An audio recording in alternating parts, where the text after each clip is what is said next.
وهو الذي مد الأرض وجعل فيها رواسي وأنهارا ومن كل الثمرات جعل فيها زوجين اثنين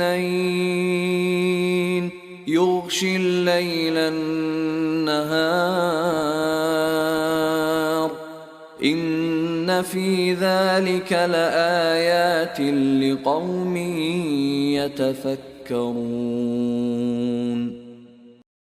اسی نے زمین پھیلا کر بچھا دی ہے اور اس میں پہاڑ اور نہریں پیدا کر دی ہیں اور اس میں ہر قسم کے پھلوں کے جوڑے دوہرے دوہرے پیدا کر دیے ہیں. وہ رات کو دن سے چھپا دیتا ہے. یقیناً غور و فکر کرنے والوں کے لیے اس میں بہت سی نشانیاں ہیں. And it is He who spread the earth and placed therein firmly set mountains and rivers, and from all of the fruits He made therein two mates. He causes the night to cover the day. Indeed, in that are signs for a people who give thought.